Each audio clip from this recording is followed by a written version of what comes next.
And welcome to A Time to Thrill. It's me, your host, Aime Austin. April Fools, I guess. Happy April Fools. It is April. I'm actually recording this a couple days before April because when I record this, I will not be sitting here in California. Instead, I will be sleeping, maybe, in Seoul, South Korea. So I haven't been to Seoul, it turns out, in 21 years. It's a lot to look at pictures of yourself from 21 years ago. But I'm taking my son, who's never been to Korea and is very excited to go. So this month I have the delight of interviewing H.M. Ward or Holly Ward. Holly started publishing, oh my God, we talked about this, in 2011. And I don't want to say overnight sensation because we always use that word, but she, after a few books, really took off. And she talks a little bit about this in the podcast, but I always find it fascinating. Like, I've talked to so many people on the podcast who you wake up and you're like, you wake up and you're in the New York Times bestseller list, or you wake up and you sold 70,000 books or 100,000 books or whatever. And it's an interesting sort of phenomenon, I imagine, to experience. So we had the best conversation. I I will tell you right now, we do talk too much about renovations of kitchen sinks. I will leave a marker so that you can skip that and get right to the book chat and the other things. But one of the things I actually found super interesting about this conversation, she's one of the few authors that I have interviewed who was not steeped in romance as a child. So most of the authors I've interviewed, even if they're not writing romance now, started out writing romance, which is also true for me. And it was in, at least when I was young, in the 80s or whatever, and this is true now. There are so many. You could read an infinite number, never run out. And they really encapsulate sometimes the best storytelling. There's like a really strict structure around it. And then you have to tell a story from that structure. And who doesn't appreciate that in terms of like learning how creativity works? So she didn't do that. And it's interesting that I think, to be frank, I think if she started writing now, she would be probably nearly as popular, but it would be like probably in the romantasy genre instead of romance or the bridges that she, let me say this, the genres that she bridged in her books. So I'm super excited to talk to her. It's just, there's so many people I've met over so many years, and they've like had such amazing success and amazing journeys, and I'm so excited to bring those to you. That said, let me see, is there anything else I wanted to say? I was thinking about recording this and I was like, gotta get it recorded, mainly because I have to leave to go to school and pick up my child. And so I was like, let me get this done so I can get the podcast up before I have to open a suitcase and put stuff in it. I hate packing. I have one thing out, which is like some content lenses, but I do need to do more than that. Although I do have a friend who is similar, and I swear to God, she left for Korea yesterday and texted me. She's like, "So the only problem is I ordered new luggage and it's not here." And I thought, I'm not the only one. I do have luggage, but I do need to order. I ordered a coat for my son, but it's like 153,000 degrees here in LA, and you can hardly ever get a coat to begin with. So it had to come from the East Coast, and fingers crossed it arrives. Who knows? Lots of fingers crossed. Otherwise, he has to wear last year's coat, which is a little tight around the hips, apparently. So back to Holly Ward. So Holly took like a detour, which we'll talk about in the detour, like a pause in her publishing journey, and she is back. And that's like the super exciting thing.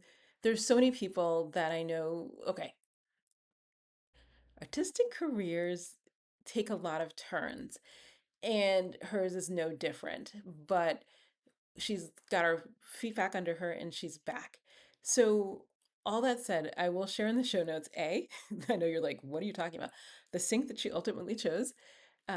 B, her, I should have done this, but I'll include a link probably to the macarons. She does these beautiful, beautiful macarons. I Actually, I could never eat one. I don't like sweet things, but she does these beautiful. They're beautiful. So include a link to that, and then I also want to talk about she is reissuing a book and has a new cover, and I'm allowed to share it with you only today. It has to be April 1st before I can share it with you, but it will be somewhere here in the there somewhere. I'll put it up here. The beauty of graphics. I'll put it up there, but it's a new cover for Demon Kissed. It'll be out probably now. And I'm like just super excited that she's like relaunching and energizing the millions and millions and millions of fans who have enjoyed her work all of these years. So I think that's it. If you haven't bought His Last Mistress, buy it. I'm still working on the Ransomed deep dive. It's I have no idea where I'll be by the time this is up, but I'm working on the ransom deep dive. It's all available on the YouTube channel, although most people are still listening in audio. For all this video recording, I'm still having primary audio listeners, which I find interesting. It's like thousands of audio downloads and like 50 video views. Fascinating. But either the tides will turn or I have just done a lot of video work for who knows. So without further ado, I can't wait for you to get to this interview of Holly Ward. Before we dive into today's conversation, I want to take a moment to thank this episode's sponsor, Audible. You know how much I love a good story. I write them, I read them, and sometimes when I can't sit down long enough to open a book, I listen to them. Lately, I've been listening to Audible while I walk, travel, or even sometimes while cooking dinner. There's something about hearing a story performed that makes it come alive in a different way. I just finished, okay, Julie Chan is Dead by Lian Zhang, an Alice Feeney book, Beautiful Ugly, and the latest Lindley book by Elizabeth George. So I'm going to be honest, this is how I do it. I get a book both on Kindle and on Audible, and I go back and forth listening to both. So when I'm driving in the car or with my son at some activity, I will listen to audiobooks, and then when I'm home I read them on Kindle, and Audible makes it easy to switch back and forth in the app. Honestly, I do it every time. I want to keep the book going while I'm driving, and so I just switch to the audiobook, and then when I get home I switch back to the Kindle because honestly I can read faster than I can listen. Anyway, the best part is that with Audible, you get a 30-day free trial. You can start listening today. You get one audiobook you can keep forever, even if you cancel. So if you've been wanting to read more stories that pull you in and won't let go, including my own Casey Court series, which are all available on Audible, go to audible.com. The link is in the show notes, or in the alternative ebooks.buzz/audible.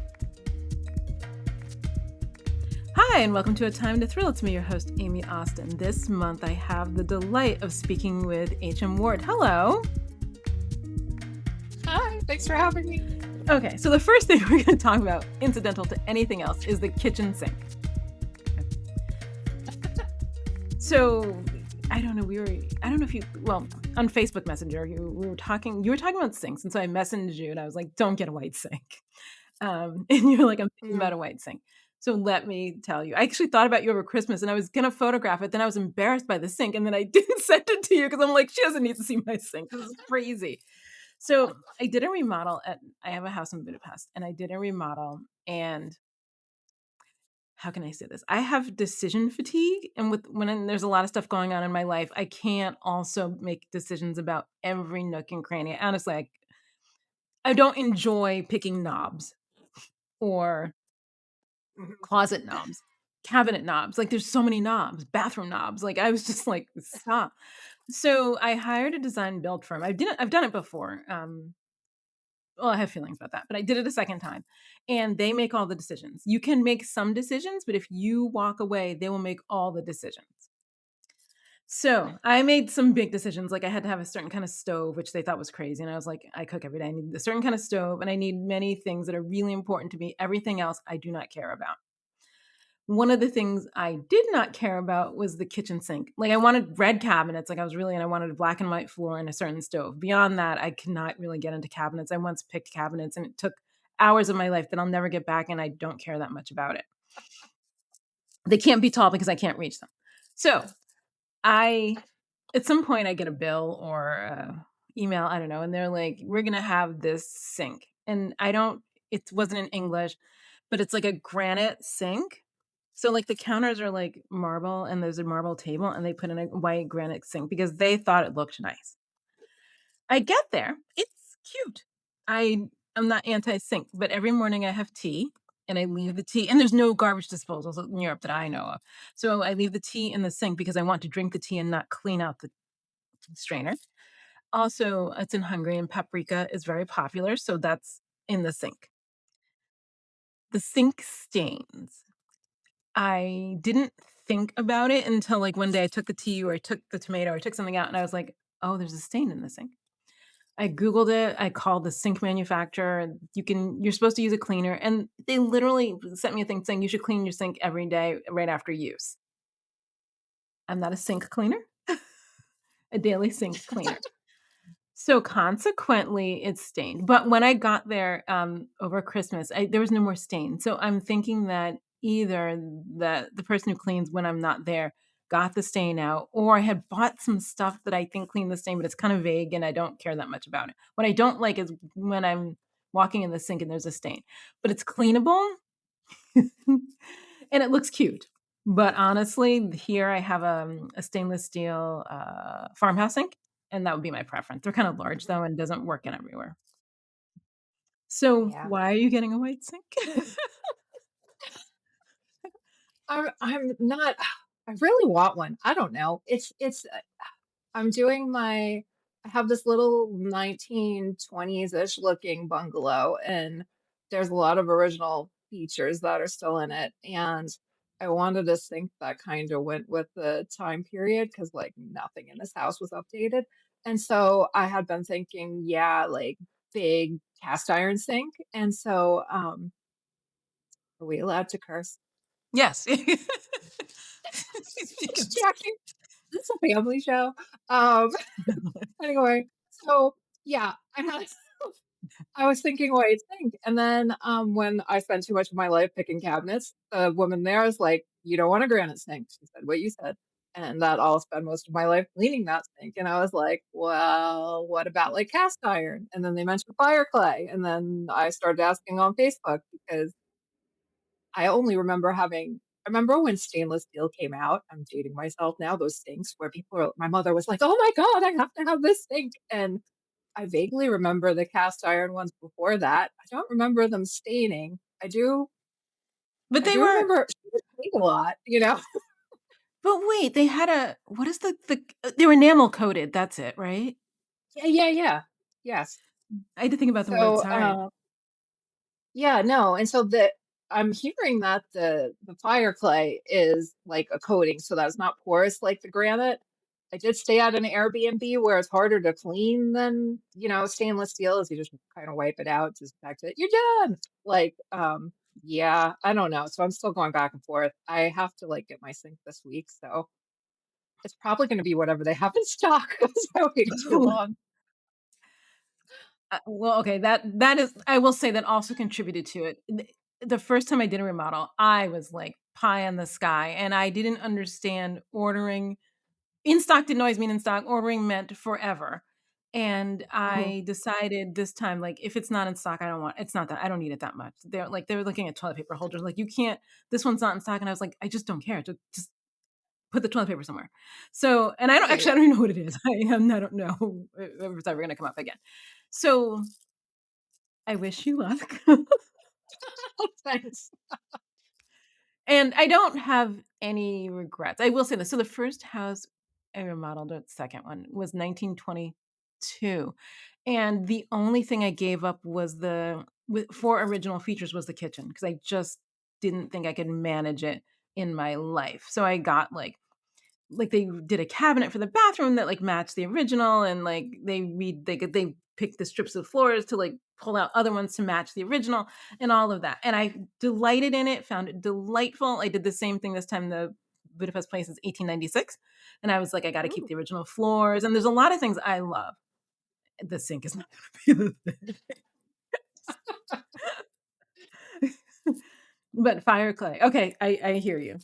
I Okay, might try the so fireplace. So yeah, and if I regret it, maybe I'll get a cheap fireplace thing and see what happens first. I never have regrets. It's just that look sometimes I think, ugh, and I had thoughts about the marble because I hear that marble, if you have spill red wine, it stains. And so far, I Hmm. don't drink a lot of wine and I cook with it sometimes, and it hasn't been a problem. But that's also like another like fear in the back of my mind. Like one day I'm Yeah, gonna have red wine, and then I'm gonna be like trying to figure out how to get out of marble. yeah. But, okay. Anyway, anyway, it's good to talk to you. How are you doing? So when are you moving? Moving is stressful. It is. I don't know. We had a Yeah. snowstorm come through, and I live in the middle of Texas, which usually doesn't get snow, so everything's been closed for a while, and we've been inside, which is weird. So anyway, but it kind of slowed things down, so my timeline keeps shifting. So I'm just kind of rolling with it and packing while that's going on. So I'm hoping in a few weeks, in March after the kitchen's done, but we'll see.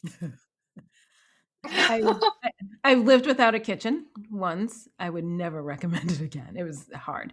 But I was like, Yeah. "Oh," because I ordered the special order things, and then I had no kitchen. Never again. Okay, so Yeah. anyway, can I call you Holly? Oh, yeah, yeah. Okay. So, let's get back to it. Oh my god, you've probably sold 95 billion books. And you started publishing in 20 I don't know why I'm asking. I'm, like, trying to remember. I believe it's, like, the early t back when we all started. I feel like for me, it was 2012, maybe for you earlier. Do It was you 2011. you were earlier. I didn't I came at the end of 2012, and I was like, "Oh." Like, I woke up one day, and I was like, "Look at what's going on in the world. I gotta get with it." So, how many books have you published? Because you're one of those people who's, like, in the 100 club, and I can't with that. Um, Stopped counting. I think I got up to like 105. I have a few books slotted where I haven't counted them yet. So, yeah. Okay, so you took a hiatus from publishing. When was that? Because I was thinking about this.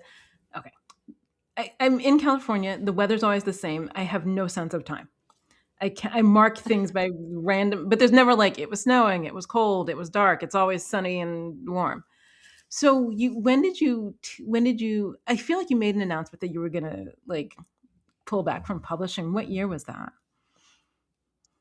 I think it was 2018-ish. I finished the arrangement series and I just felt like I said everything I want to say in my whole life in books. And I just didn't, I felt like something was changing and it was. I just guessed wrong on which thing needed to be discontinued. And so, anyway, but yeah, I actually announced I was retiring and wouldn't be writing more books. And so, surprise, that's I, not true. So, but yeah, because I continued writing, I just didn't realize I wanted to at that time. what made you think that you wanted to stop? Okay, I'm asking is because I many authors I know, okay, they've done of one or two things. They've quit, like literally, legit quit. And like, I talked to somebody the other day, and she's like, "I moved to Florida. I'm going to play with my grandkids. I'm out. Like out. Yeah. Never coming back." And she also retired from her other job. So, but some people dip in and out. But you sounded so definitive. Whereas people sort of fade away and then they come back or whatever. What made you make a definitive announcement as opposed to just fading? And I'm as opposed to and separating that from people Yeah. emailing you constantly.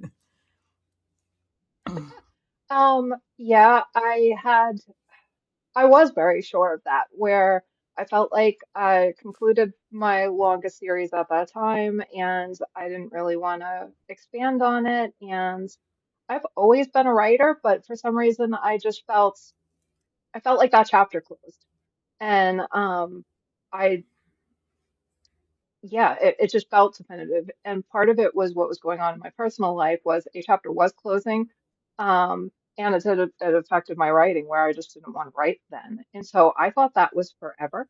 I didn't realize I've owned other businesses. I had brick and mortar store. I've had some other stores, and this feeling comes when it's time to close those, and then I just don't. I hold on to them too long, and they like become a weight.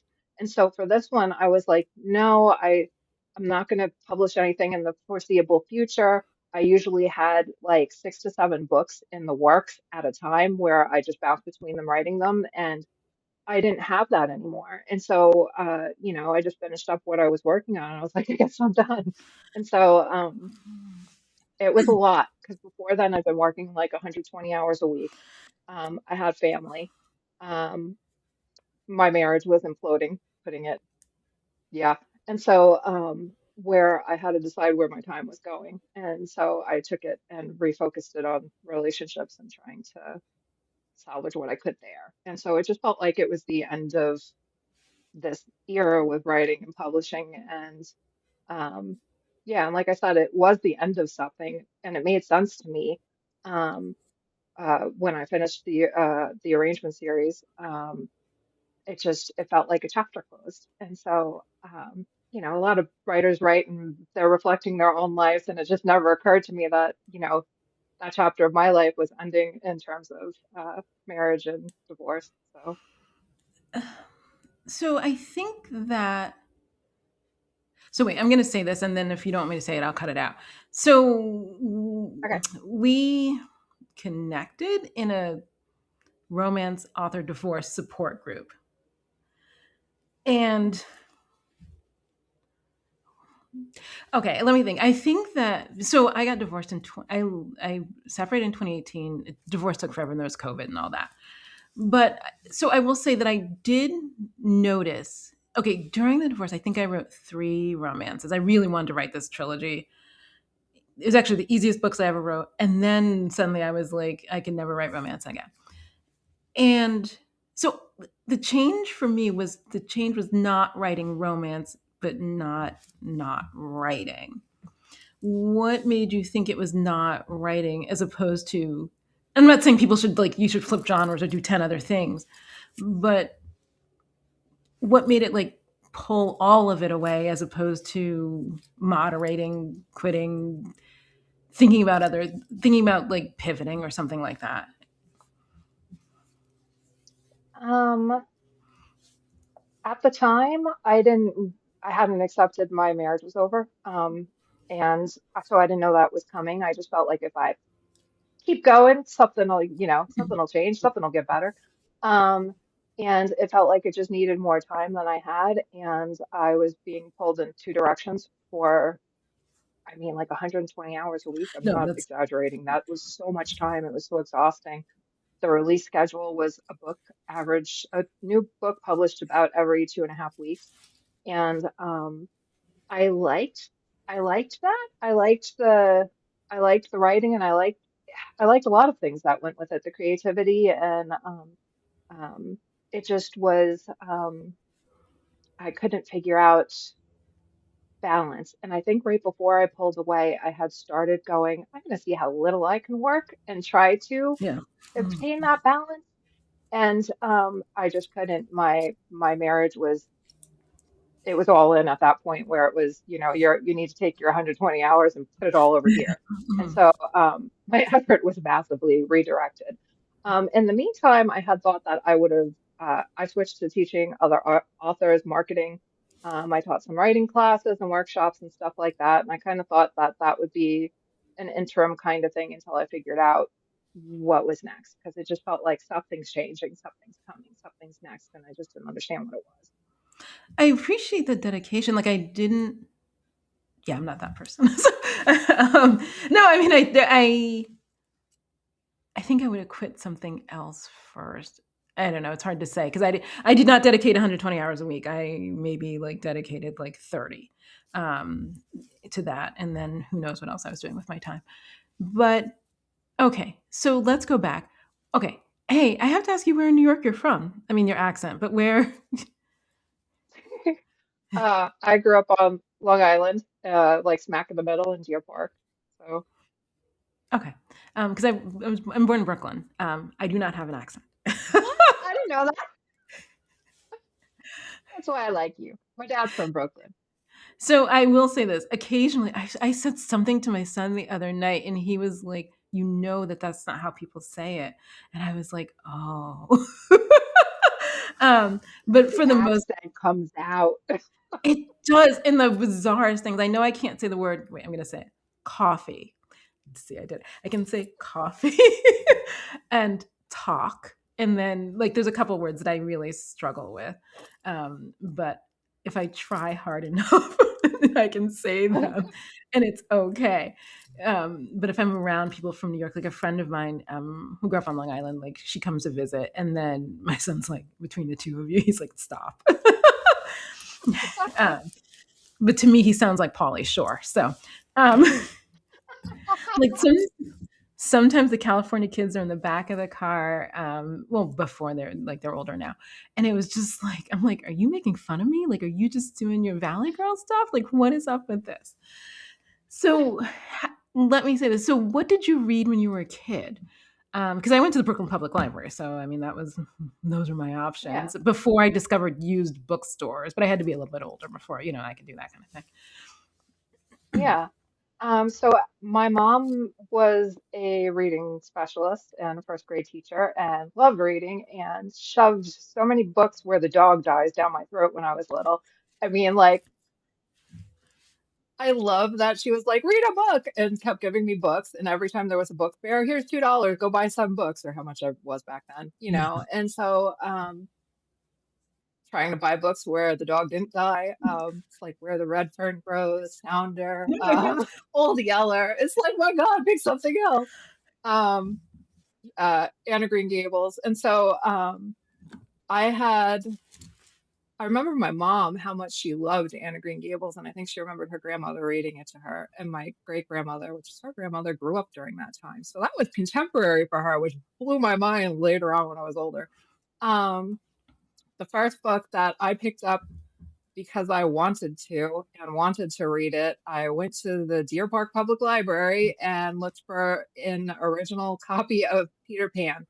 And so I had found out you're pre-internet now. And so I had figured out that there were multiple copies before that. And I had just liked the story. And I was into the original telling of Cinderella back then, where it was like, oh my God, it was Grizzly, Yeah, I know you know, it's from like, Grimm. and so I wanted to see what yeah, so I wanted to see what the original version of Peter Pan was, and so I had taken the book out from the library and had I'm an artist too, and so it had beautiful illustrations in it, and I'm reading this, and it's not modern English, but it's not quite old English, but I mean, like, it's chunky writing, like, and, the story was so much I don't know, something about it caught my attention.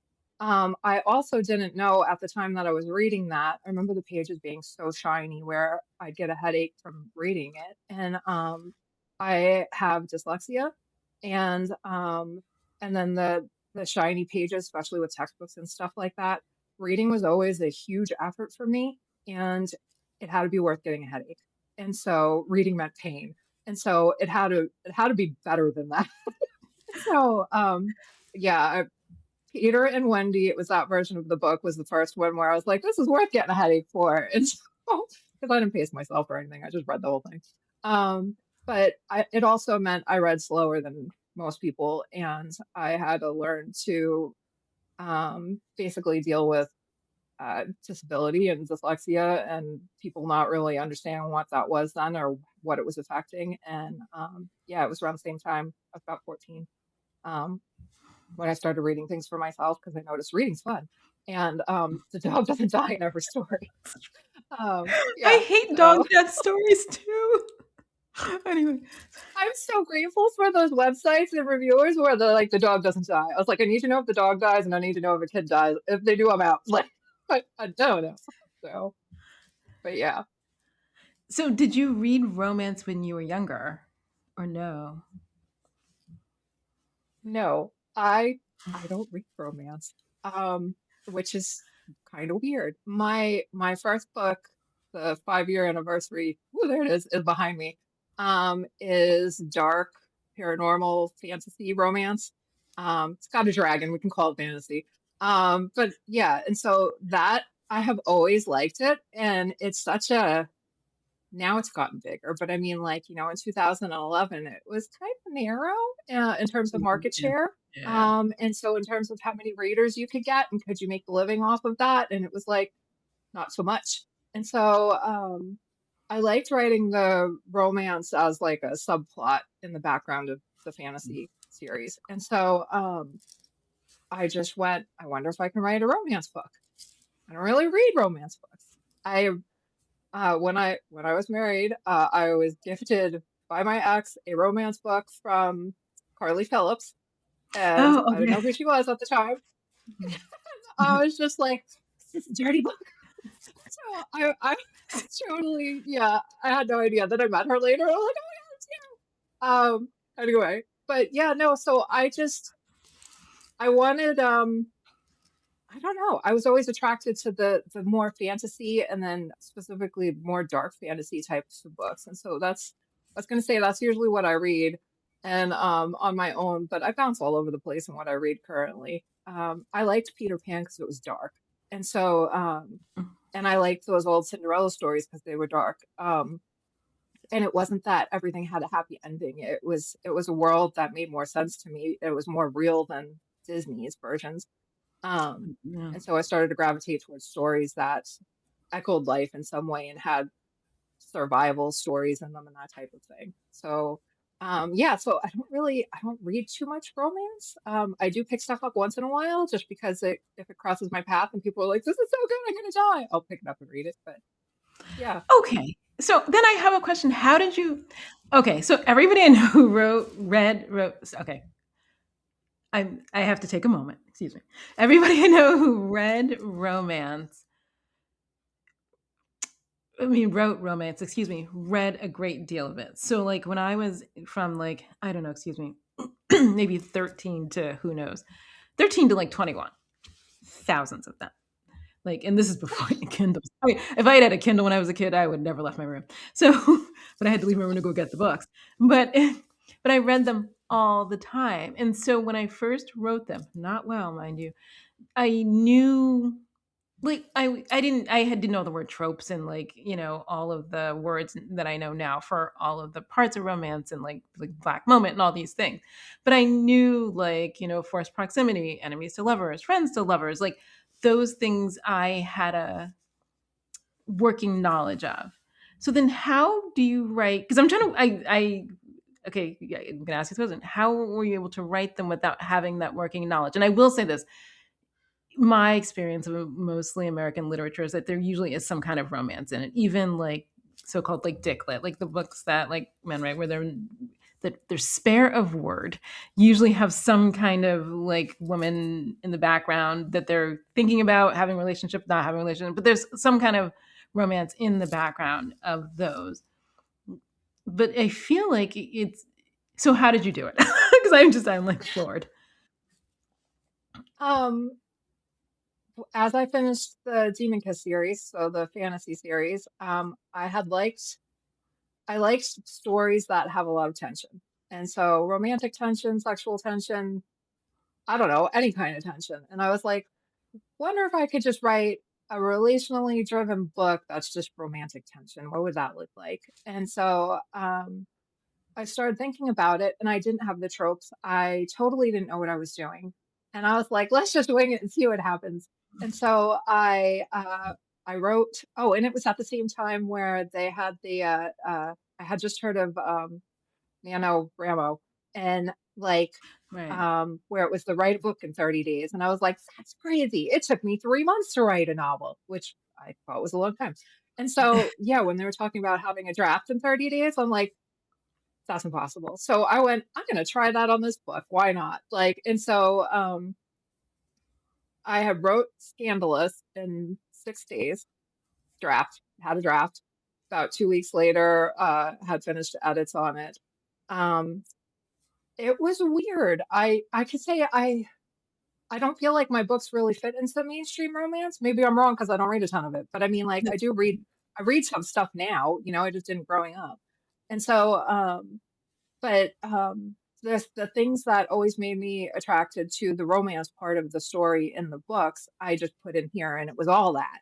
And so, And in hindsight, I can go, oh, that was the black moment. Oh, I have 5 of those because I really like those.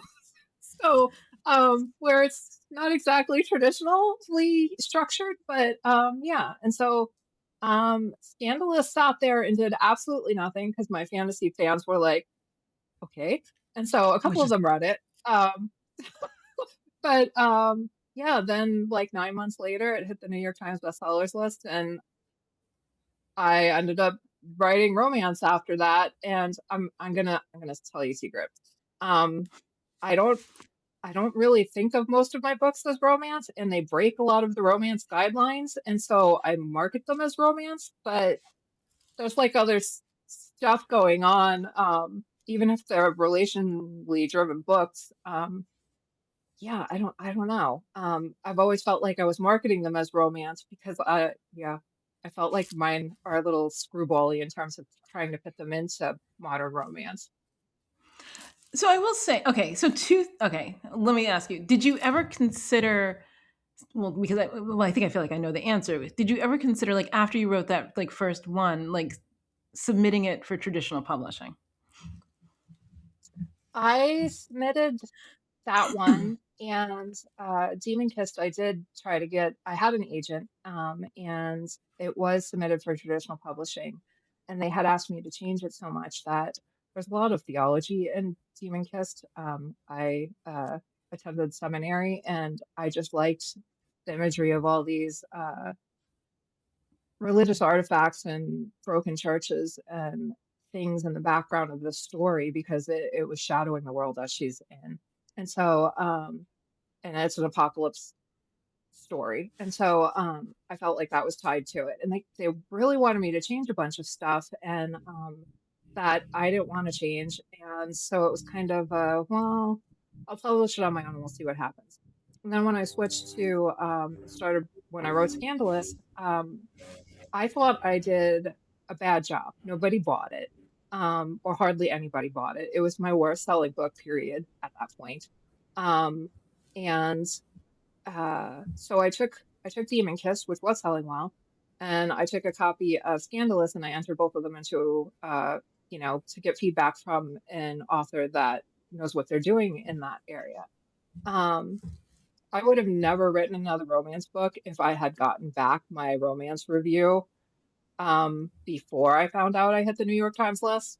I got it a week later where I was like, Oh well, I my guess god. that's his opinion. Like it was um, you know, it didn't fit the mold. It's weird. It Hmm. doesn't have this. And some of the criticism was accurate, but I just thought that, okay, if I had read that first, I would have went, I'm doing this wrong. I can't write to this market. I don't understand it. And since Yet hit the USA Today and New York Times bestseller list, which I didn't believe when it happened, people were telling me, you hit the list. And I'm like, no, you got somebody else. That's not me. It's They're like, that you mean other, it's that Teacher other Board, board. right? I'm like, no, that's not me. That can't be me. That book, really? Because I thought they were going to tell me it was Demon Kiss. That would have made sense to me. Scandalous didn't make sense to me. And so, yeah. So anyway, but I just decided to keep writing these sort of romance books that were super dark, and and one of them, the hero dies. Like, yeah, it's like my highest rated one. So you I don't didn't kill a understand. What dog, but then you like kill the hero. I have the hero in a romance book. And so it was very noble though. Do you think then? So, I it's so weird because I wonder. Okay, so the era in which I was born and came of age, when I thought about being a writer, and this was like an abstract thought because I had no plans to do that. I was going to get a job and, I don't know, make widgets. It didn't occur to me. Okay, obviously I couldn't see indie coming. Like there's no way I could have forecast that. But the only path that I saw was traditional publishing, and it was a very I mean, I still have some thoughts about it. But it's a very, very narrow path. And so I feel like your story is like obviously met a moment, like it's a certain zeitgeist. Like you came at a time when people, like as a reader, I always wanted something different, but you could only buy what people were selling. Like there was no, Mhm. I could want a lot of things, but it didn't exist. So I think readers have always wanted that. Publishers have said that readers don't. I think that clearly that didn't work out. But I do. If you hadn't had the indie moment, do you think you would have you would have stuck to like the fantasy storytelling thing and eventually, well, forge that path like long term? Um, if I would have stayed fantasy and not swung into romance, I wanted to make a living off my writing. And so, and I had considered traditional publishing at uh, other times between, from the time I started to the time I got bigger, I had offers and it just felt like um, and it may not be true anymore because it was a while ago, but I felt like they were trying to contain me or narrow me, including the agents that I had at the time. Where they were like, don't make everything into a big Pharaoh universe for the arrangement and damage in this whole family. That really hadn't, indie authors hadn't done that. And then it made it more difficult to piecemeal off and sell pieces that That's maybe a traditional publisher would want. And so, I totally ignored them and did what I felt like, I was like, no, these are brothers. Everything's going together. And so, where I had characters appearing in stories where it'd be a nightmare to try to sell the rights to it is what I was told.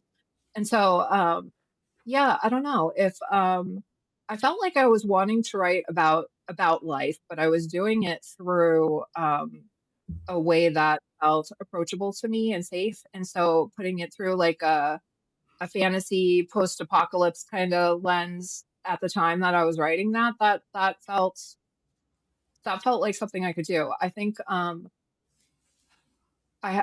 I think I probably would have started to roll into more contemporary type of storytelling, and I may not have noticed it was romance. I would have said it had romantic themes, especially like if that the letter came back on Scandalous, where it's like you can't write romance. I think then I would have just went it's contemporary fiction with romantic elements, like mhm. um I think the stories I wanted to tell, um, where they're about survival and power dynamics and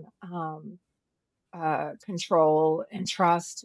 Those were coming through everything I've been writing, and it didn't matter whether they were fantasy, romance, contemporary, horror. Like I wrote something that was horror that nobody reads. They all have the same type of thing going on. So Mhm. they're just approached differently. So Okay, so I'm going to ask you a question, which I've actually always wondered. Why did you choose initials rather than your name? I mean, not your name, like a Christian name. Um, I ask this because, okay, as a thriller writer, well, okay, if I had to do it all over again, I do a lot of things differently. But alas, here we are. But it comes up from time to time in the thriller context where authors I know, women authors, get inappropriate messages from like men, whether it's on their Facebook page or why are you writing this or who do you think you are or whatever. And if they use initials and men read their books, they assume that they're men. But this is not true for romance at all. So what made you then do that? Because it seems very, well, to me, like thriller action coded as opposed to like romance coded where everybody's name is like, I don't know, Amber or Happy. I don't know. You know what I mean? yeah, Like yeah, if you're going to brand it that way, those names are better. Like even like when I talked to Pippa Grant, like when she branded it like Pippa Grant, it's very like, you know. yeah. Okay, so um, when I chose my what name I was writing under, I would just go with my name. Those are my initials. But so the cover in the back, Demon Kiss, the one closer to me. Um, I shot that. I made the covers, all of them, early on, and I am an artist, and so part of me was going, Holly, Holly, I'm gonna have this stupid descender coming into people's faces or whatever's in this part of the book cover. And or it'll come down on the bottom where I just didn't want to deal with the descender in my name. It was a marketing move. I thought it would look better this way. And so, but it wasn't the marketing move that most people have. It's just that, yeah, I didn't want the descender and Holly coming down onto people's faces. Okay, well okay, but that's like an accidentally brilliant move. I mean, and I will say that there is something to like even when I was talking to Pippa Grant or even like my other pen name or whatever, when you think about a pen name later and you think about it in marketing terms, it's so much better if like they're even, like, even first name and last name, number of letters, or the spacing works. So it's not all I, which, if your current is too little. So things like that later we all thought about, but you started out thinking more about it. So what, I know that you used to do photography, which is one of my hobbies that I love, but what, in terms of being an artist, not a writer, what kind of things did you enjoy doing? I did a I still like photography. And so I did a bunch of different types of that, which my favorites are babies and brides and boudoir. I don't like to shoot weddings, but I like shooting wedding dresses. That's fun. I like I like painting. Um, and so I've been painting with I can't reach them. Anyway, but there's paintings behind me. And so that's always been something that I've enjoyed. And so I don't know, like uh I consider like so many different areas art, but I guess in terms of traditional, it's painting, drawing, photography, trying to think if there's anything else. My daughter would be like, this, that, the other thing. I'm like, I don't know, they're just there. Like Okay, so wait, this was not planned. This is called frolic and detour. So are you still taking pictures? yes. And so I still take pictures and I love dark, moody stuff like that picture back there. And so I've been taking more travel photography lately, but I still like have an image in my head for a bunch of stuff that I would love to do with some of the ballet company here. And so we have an old timey 1910 stage, 1912 stage, and so where it's just there's so many things in there, and it's just so beautiful. And I don't know, I have things in my head where it's like I need to shoot this, I need to paint this, and so yeah. Okay, so then what kind of camera are you using? Because I have so many thoughts about camera gear right now, because I switched systems. This was a very hard thing for me. But what, are you a Canon person, or? I'm not, and you're gonna be like, "Oh my God." Well, because everybody is. I am not. My I'm not. My workhorse is an Olympus E3. And so, I just that camera has the most beautiful skin tones, and I switched and got a really nice Nikon when my writing career took off, and it's in the bag. I like my Olympus, and so the Olympus goes with me too because I'm like, I accidentally drop this or somebody takes it, I'm not gonna have a stroke because it's old. And but Mhm. I just for what I take pictures of, I feel like it does a really good job. And I mean, like I used to shoot with an E500 and then an E550, and I taught photography workshops like 20 years ago, and people be like, "You can't get this type of picture from that type of camera," and I was like, "Yes, you can." And so it's a where cameras can do amazing things there. You know how to use all the little menus and stuff. And so it's just exciting to see, yeah, what a little camera's capable of, pushing it to the extremes. I like dynamic, really dark and moody pictures, and that's definitely pushing the E3 because it doesn't like dark. So it doesn't have the crazy high ISO that other camera systems have. Well, it's gotten really a lot lately. So wait, do you do a lot of, okay, so I have so many feelings about photography. Do you do a lot of post-processing? Not too much. I liked it when okay, I ended up shooting boudoir. That was my main thing that I was shooting right before I started writing romance books and normal books, fantasy books, whatever. Um, and so I had someone come into the studio at that time, where I'd been mostly shooting brides, and her husband was deployed, and she kept going, "Please, please shoot this for me." And I was like, "No, I'm in like this very footloose town where." That would have some repercussions, and I didn't know how I felt about it at the time, and so it was like, I admire art, and, I don't have a problem with art and,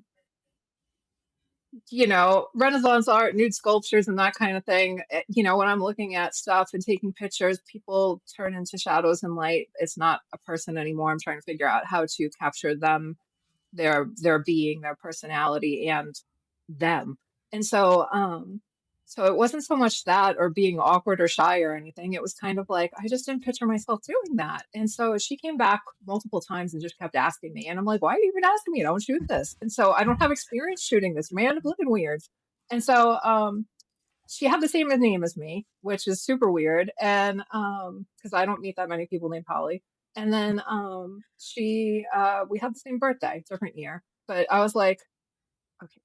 And so I shot it, and then she sent other people to me, and more people came to me, and I really liked how much people would come in for different reasons. I had this one client that came in, and her cancer had come back, and she remembered from the previous time that those days when it was really hard, she just wanted to remember what she looked like before, who she was before, and what she's holding on to. And she told me that's what the picture was before for her. And I was like, oh my God, that is so empowering. And so, in terms of why am I talking about this, I didn't put that much processing on the pictures because I wanted that to be them. So when they're Mm. looking at the pictures, it's the pose, it's the lighting, it is them. They haven't been photoshopped with it, where they're missing a rib um, to have this waist Um, that doesn't exist. And so in the skin smoothing, no, like you should have some texture on your face. And anyway, so it was a cross between like Rita Harrell type of old school boudoir pinup stuff. And I did shoot some that were like that with the legs up in the air and stuff like that. And then just some uh, newer stuff, and it was very empowering to the women that had it done. And over again, they had no idea they looked like that. And I'm like, this is you. And I like yeah. being able to go, this is you. This isn't Photoshop. This isn't Mhm. filters. This literally is you. Um, and so that was just something that was really, it turned out to be an incredible experience. And I went into it so reluctantly, thinking it was going to be this one thing, and then it ended up being this totally different thing. And so, That's yeah. fascinating because the boudoir photos that I've seen, which now I'm thinking, why are people showing this? But the ones that I've seen are really, really well. This is before your, but like Photoshop to the max. Like it was just if Yeah. there couldn't be there, nobody had any lines in their skin, and there was always like this overlay of like haze, to give it. Yeah. I assume like a sexy feel or something, and the lighting was always diffuse like that, in those contexts. They were never my favorite. I've never had them done. I can't. That's beyond my scope. But that's interesting. I okay. So I'll take off my feelings. So have you, in terms of travel photography, what kind of things do you focus on? Like I monuments, started taking people. uh people, my family that's traveling with me. I love photographs for myself. And so this past year we went to we spent a few weeks in Ireland, and then went to Edinburgh and Paris, and then got stranded in London for a little while. And so it was like I just I didn't even have my camera with me all the time, but I like having the pictures are so different than what comes out of the phone. And like I said, you can really push the camera to do whatever you want it to do. If you want a bokeh and narrow depth of field, or say you want everything, like you have those options. And I know you have those options with the iPhone and different cameras, but That's I true. mean, like Yeah, there's that's so true. much more control on a DSLR. Um, and so, um, my kids were laughing at me because I've got this DSLR, I'm turned sideways, and trying to get this picture of this. What was it? It's a sea rose, and we don't have them here. There's no sea here, so we're in Ireland, and I'm like upside down on the Giant's Causeway trying to take a picture of this flower growing out of a rock on the side of a hill. My daughter takes a picture of me taking a picture at this weird angle, and I'm like, okay. And then she shows it to me. There's a sign over my head that says "Beware of falling rocks," and I've got my head right on picture of this flower. So, anyway, but yeah, no, now it's like, so when I'm home, I can remember, how it felt to be there and look at those places because they're awe-inspiring. And so that's what I've been photographing. Okay, sorry. Just I completely follow. I just it's something I do actually, and I stopped posting them. But anyway, okay, I'm going to move away from that. So you're back writing again. What inspired you to come back? Because divorce, well, I don't know. It's different for every person. Like now that I'm thinking about it, like some people have had like much, I don't want to say more, very devastating consequences to like their IP and stuff like that, that really like would like really kill their thing because they're having to share royalties, or like, you get 10 books and I get 10 books, and then that I could see that killing creativity like in such a horrible way. But I'm noticing that people who continue writing, who have gotten divorced, are coming back to it. But for every person, the coming back is really different. It's changing genres, or just like letting go of the other things and like writing something new. Like even if it's in the same genre, just but like pivoting to something new. So what inspired you to come back? Or did the inspiration, well, no, I'll just ask you, what inspired you to come back?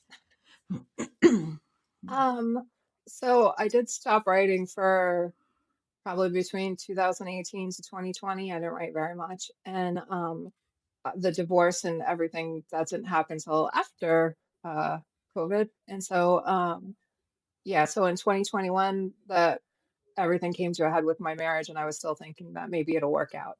I like waited so long, man, and did everything I could because everybody's like, "Oh, you should give it all, give it your all, like 500%, just go for it." And it's like, at what point do you just go, "It's not working"? Like, where it's the whole relationship's not on one person.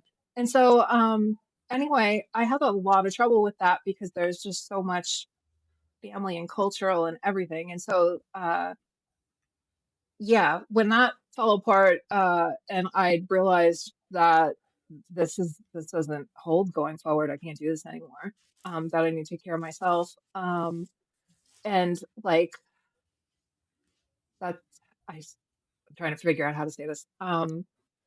My characters in my books are giving everything they have to surviving, and that very much echoed my life then, and that needed to stop because I couldn't survive it anymore. And so, so those type of stories of wanting to tell them surviving at all costs and having love that endures at all costs no longer, I didn't agree with it. And so, yeah, so the divorce took a while, and during that time, I needed the catharsis of writing, so I just started writing again, and I'm like, "This is crap. I don't like this. I'm not gonna publish it. It was just for me." And so, I started a lot of stories and had no intention of finishing them, and to me, it just looked like I was bleeding onto the page. Um, in hindsight, I was bleeding onto the page before, and I didn't know. And so, Yeah. where authors write from pain or maybe they write from life. I was definitely writing from pain, just trying to figure out how to make sense of what was happening to me. And so that's why my characters, and I think that's why so many people like those stories, is that they're survival stories, even the romance ones, like that's very heavily ingrained into them. Um, and yeah, and all those thematic elements of trust and control and power dynamics and all that, and exploring how that comes about, and then I want to say a spoiler because I think this is what pivoted everything. When I ended the arrangement, I made it so that the main character saved herself.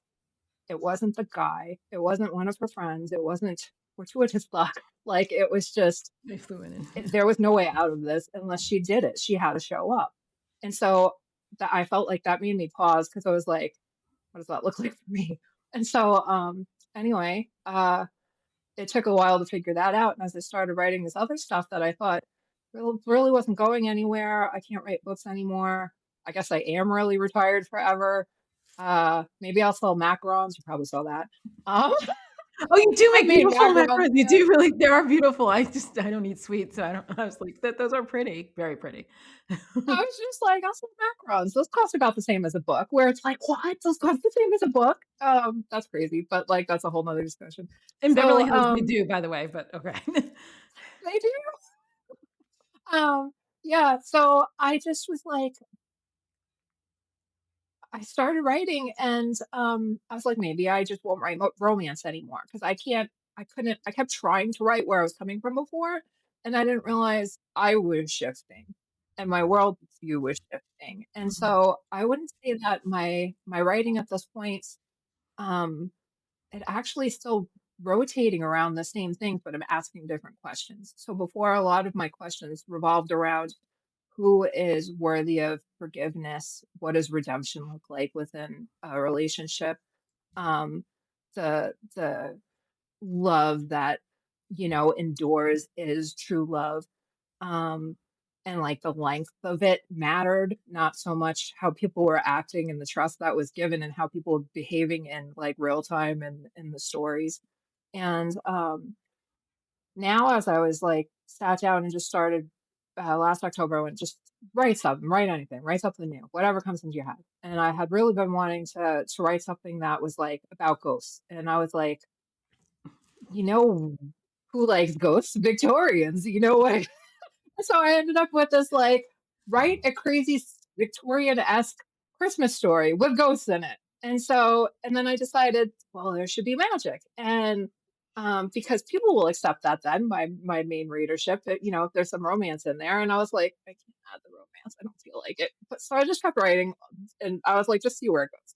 And so and it still has the um similar elements going on in it, but they pivoted again. And I can see it in my writing from the stuff that was published. And I have this time period of things that aren't published where I can tell there was a shift there. And then there's another shift in this writing. I mean, like I have a magical mouthy Christmas tree that's talking to her that only she can hear. And her ghost granny shows up and starts talking to her, and she thinks she's hallucinating. And then the romantic interest in the story wasn't one in the beginning. You have no idea he is. And he believes her. And so, where instead of earning trust and yanking it away and having all this, it's there to start with, and they're friends in the beginning, and it's more of a, I wouldn't have even said slow burn. It's just something. Uh, it seems more realistic, even though it has a talking Christmas tree. It's just it feels like more realistic romance to me, where it's like um, so you have all this stuff going on in the background, and I feel like, yeah, belief, that's what the story is about. Because it's belief and, somebody that's not into Christmas, doesn't like the holiday stuff, doesn't, you know, I guess trying to situate themselves to holidays and joy in life again. And instead of having this guy come in and rescue her, he's just walking beside her like as a person, as a friend, and accepts her as she is, and all these weird, quirky things that Mhm. are going on. And so, anyway, that was supposed to be like a little novella. And this is what pops up. I didn't even realize I put it into the book because I'm like, it's a Christmas story. It's not a romance book. The last thing that I wrote, I'm like, okay, this is too big to be a novella. It's turning into a novel. I'll release it next year.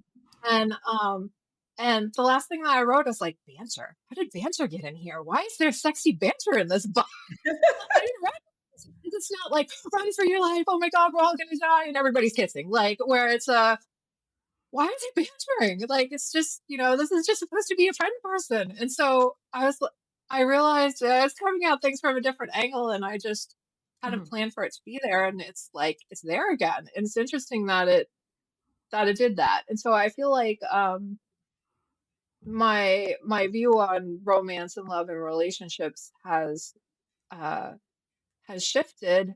I don't think it it was like 2 pivots. We're 2 pivots later where my understanding of things have changed. So, you know, um, yeah. And then you had said something. Okay, so the thing is, like, there's several like emails, and I should have read them all this morning, but I was doing something else. You also said something about doing like a re-release, or was it an anniversary release that you were doing? Um, I'm working on Mhm. I never released the Dark Prince because that was 2018 when all this started. And so I was working on that. So that's in the background. That's a fantasy book. And I've had to restructure a little bit because where I'm writing from shifted. Or restructured a lot. Let's just say that. I like the cover. I'm not giving up on that story. And so, yeah. And So I then, said the same thing to a friend yesterday. I was like, but you should see the cover I have. it's beautiful. That was 2018.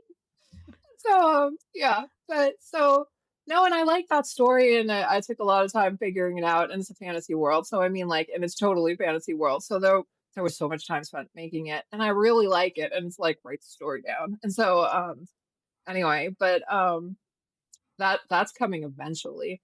Um, that The other thing that I was considering was doing my reader's been asking for it. They wanted a special edition of the arrangement, and so uh, I was thinking about re-releasing that and what that would look like. Um, Would you do a some of Kickstarter my for other that? books, Because you know people love the Kickstarter special editions. It's a whole world.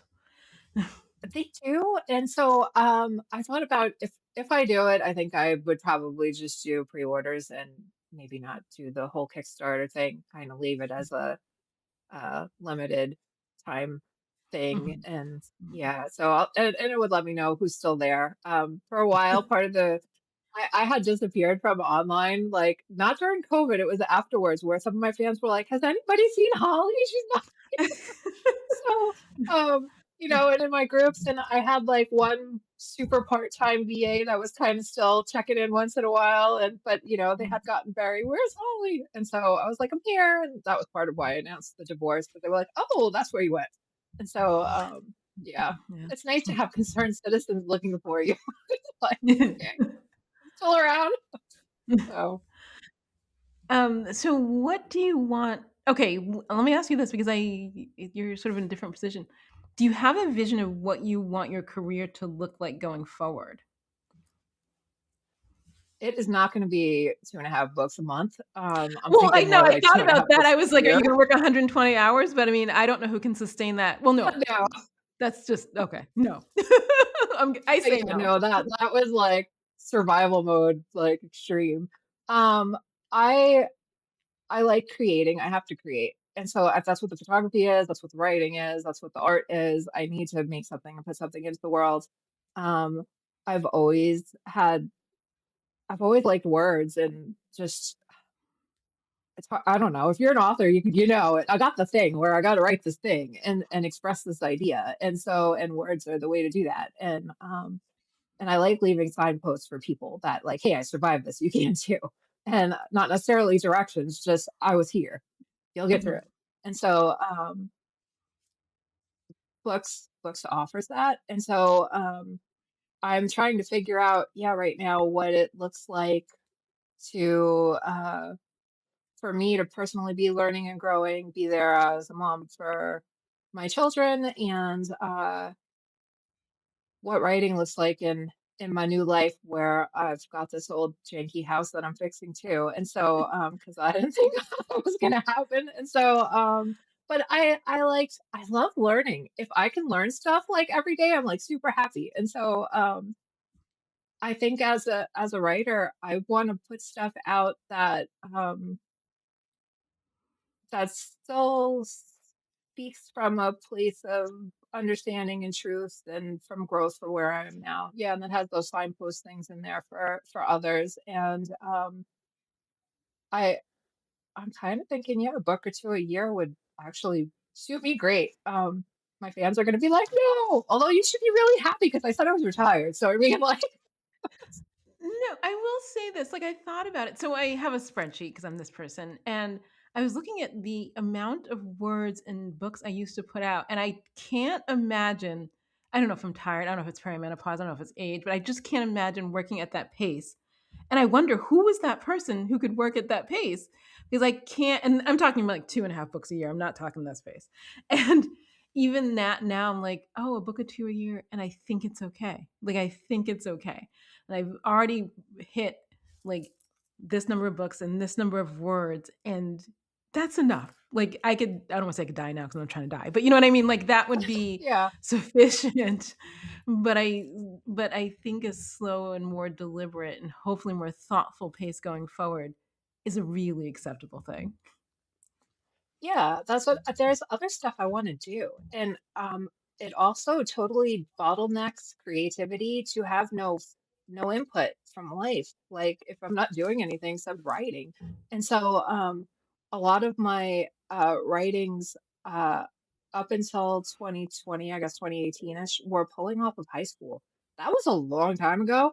And like, maybe early college, before I was married. And like so and then you have this married period where I'm like, "Don't talk about that." And then I'm just whatever afterwards, and I'm like, you know, I haven't had to sit there and go, who am I? What do I want to be since I was 17 because I got married really young. And it's odd to have that conversation with myself now, but I mean, like, I feel like that's what makes the books better and taking the time to actually live and then convey whatever you're learning into whatever kind of format, whether it's a dragon or a romance book, like Mhm, it's mhm. spreading more stuff. And so, yeah, I signed up to be a master gardener. I'm taking a master gardener class and I was so excited. And I bet there's going to be a lot of gardening stuff in my books. Right now, they're Christmas books when the gardens are dead, but I'm going to figure it out. This is so funny. So I have a friend. So there is a master gardener class here. I took a gardening class when I first moved here, a couple of them, because the terrain is so different or whatever, the sand. I don't know what's outside here. I don't quite understand it. But whatever's going on out here in Los Angeles is so markedly different than like East Coast Oh, gardening God. Yeah. that I took it. But people went to the Master Gardener Lab, and I was like, yeah, I just need to know like how I can water and grow some stuff here because I don't understand what's going on, and I've let go of the fact that I can't have bulbs. So, but it's enjoy it. Like my son and I were just talking about the time I grew strawberries. Like he wants to grow random things. Actually, he's growing something right now. It's the bizarrest thing. I'm like, what 15-year-old boy is like, I gotta grow this thing. So we're like, we have water by the kitchen window because he's like trying out like growing experiments. But I having done it and having known people who went much farther than me, I think it's a lot of fun. It's a lot of fun to rethink about putting things in the soil and seeing what happens. It is. I never really understood it. My mom was a gardener, and then right before COVID, oh, I was supposed to go to Florence with my daughter, and I got a kidney stone and got stuck at home. And thank God. But like the in preparation for the trip, I had wanted to see some stuff, and so I started watching this documentary on Italian gardens by this British guy, and his name's Monty Don, and he's like a big deal over there. I don't know that, and so I just my dog liked watching that channel. I liked watching it. So we watched like 4 hours of gardening videos and then go found Gardener's World. And I'm like learning all this gardening stuff. And I'm like, well, I bet that would work in New York, but I'm in Texas. And so some of it works in Texas and some of it doesn't, obviously. And Yeah. so, and then, yeah, no, so on my application to the, Master Gardeners thing, I told them that I learned everything from the BBC and I kind of need to learn the American names of plants. So, like, what is rocket? Where is that? We call it arugula. And so, but it took me forever to figure something out like that. Like, what is rocket? Um, yeah. So they're like, join us. Be a Texan now. I was like, okay. I, I did learn a lot about growing plants in a different area because I also took like horticulture in college. I went to women's college where this, well, they still have it, but we can do this kind of thing. And it was fascinating. No regrets. Odd, but no regrets. And I never write about plants in my book. I never write photography in my book. Actually, I never write. This actually has come up with readers. They're like, because I'll send them newsletters and like, you do all these things, but you never write about any of the things that you do. And I don't. Well, okay, we're not. I have no idea why that is, but I appreciate your books may have macarons. Oh, there's gonna be a macaron somewhere. Yeah, I wrote an entire series on photographers, and that was one of the first romance books that I wrote. But yeah, they don't. I don't know. For some reason, I'm like, people are gonna think this is boring, and I don't know. I put some stuff in Damaged when that first came out, where I'm like, maybe I shouldn't put this in here. Maybe this is just my weird sense of humor. And I had so many people like telling me that they spewed their drink everywhere when they started reading stuff about Mr. Turkey and in there. And it was like they're like, did you actually one of my friends that lived in Texas and was from New York, she's like, that happened to you, didn't it? And I was like, a suicidal turkey vulture on the side of the road that you kind of want to save, even though it's probably super, super toxic. It's like maybe. But yeah, it's like based on real life, sort of. Okay. I will only say this. I once got a text in the middle of the night. I think after like maybe my second book came out. This is so many years ago. I once got a text. I forget it was like in the middle of the night for me. It was like 9:30, and she's like, "This is real, isn't it?" I was like, we're not going to discuss that. It's like, oh, look, my phone's not working. um, but occasionally things creep in. So I want to thank you for taking the time to have a chat. And I only wish you like the best, I don't want to say that best intentions, but like the ability to give readers what they need and to write what you need going forward. Thank you. So thank you, Holly Ward, for taking the time to speak with me. And I hope you have a good move. I'm sorry, moving is so stressful. If I had to move, well, moving is stressful, and I hope I hope it's not stressful for you. Thank you for having me. I'm so glad to be here and talk about all this with you. It's exciting to talk about writing again and being in that space. I really missed it. So thank you. The time to thrill with me, your host, Aime Austin.